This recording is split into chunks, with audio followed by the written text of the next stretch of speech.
करते हैं, तैयारी करते हैं, तो सबसे पहले मन में यही आता है कि बाजार कब जाना है, क्या-क्या खरीदारी करनी है।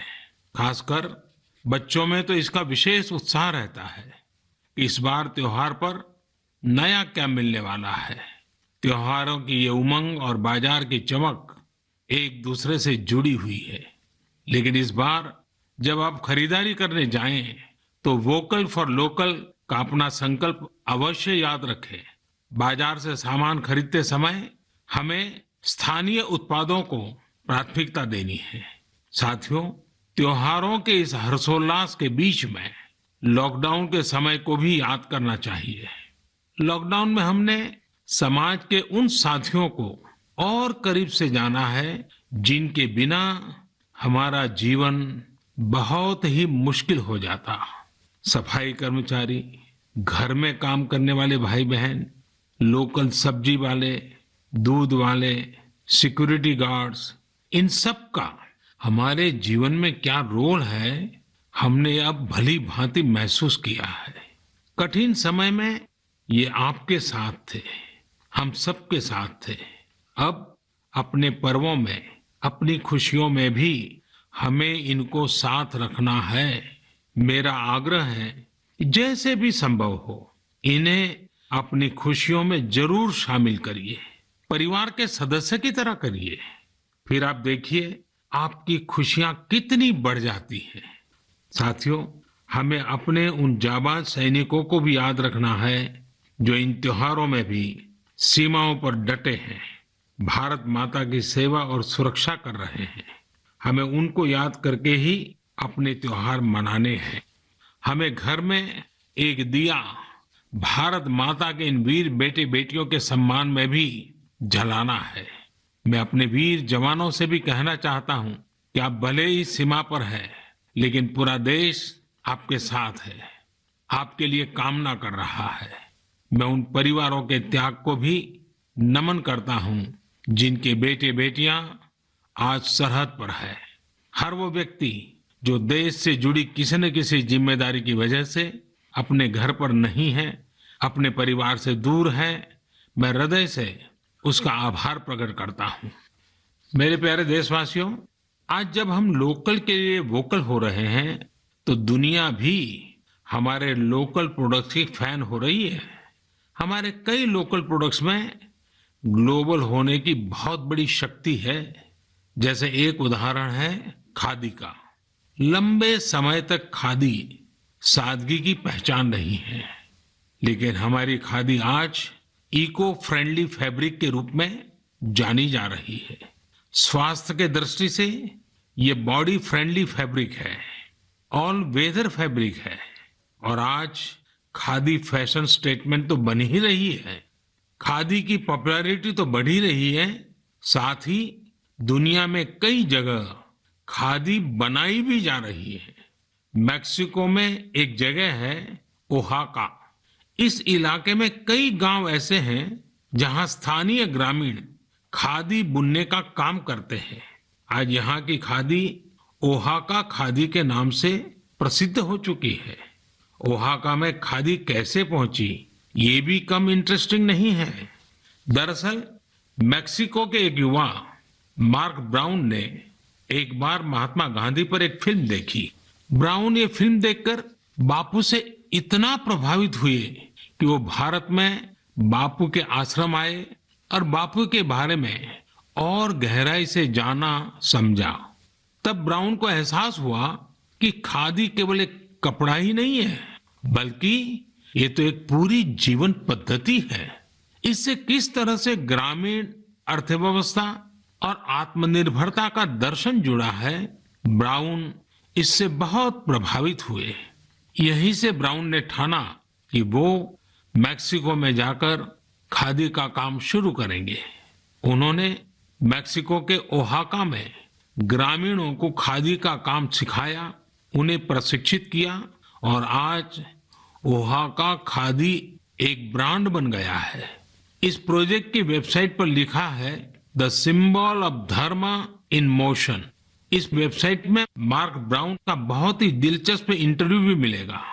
वे बताते हैं कि शुरू में लोग खादी को लेकर संदेह में थे, परंतु आखिरकार इसमें लोगों की दिलचस्पी बढ़ी और इसका बाजार तैयार हो गया।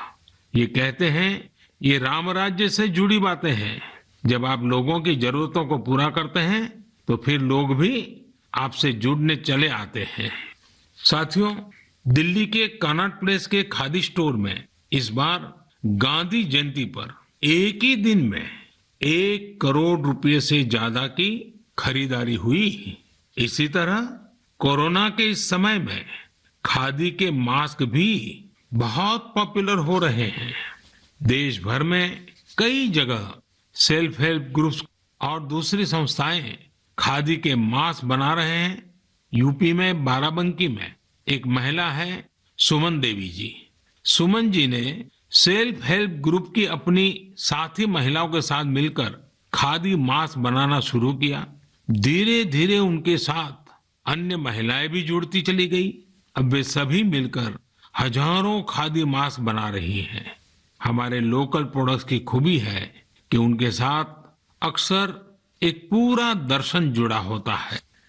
मेरे प्यारे देशवासियों, जब हमें अपनी चीजों पर गर्व होता है तो दुनिया में भी उनके प्रति जिज्ञासा बढ़ती है। जैसे हमारे आध्यात्म ने, योग ने, आयुर्वेद ने पूरी दुनिया को आकर्षित किया है। हमारे कई खेल भी दुनिया को आकर्षित कर रहे हैं। आजकल हमारा मलखम्ब भी अनेकों देशों में प्रचलित हो रहा है। अमेरिका में चिन्मय पाटणकर और प्रज्ञा पाटणकर ने जब अपने घर से ही मलखम्ब सिखाना शुरू किया था तो उन्हें भी अंदाजा नहीं था कि इसे इतनी सफलता मिलेगी। अमेरिका में आज कई स्थानों पर मलखम्ब ट्रेनिंग सेंटर्स चल रहे हैं। बड़ी संख्या में अमेरिका के युवा इससे जुड़ रहे हैं, मलखम्ब सीख रहे हैं।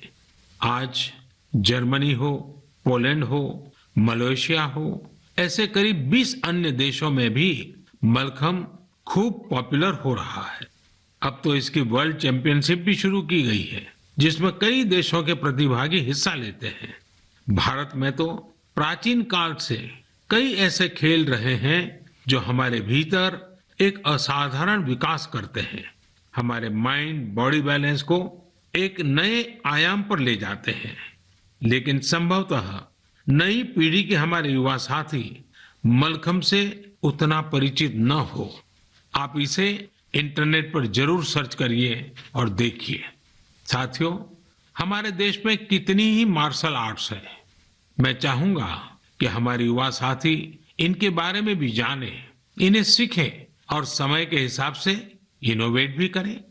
जब जीवन में बड़ी चुनौतियां नहीं होती हैं तो व्यक्तित्व का सर्वश्रेष्ठ भी बाहर निकलकर नहीं आता है। इसलिए अपने आप को हमेशा चैलेंज करते रहिए। मेरे प्यारे देशवासियों, कहा जाता है लर्निंग इज ग्रोइंग।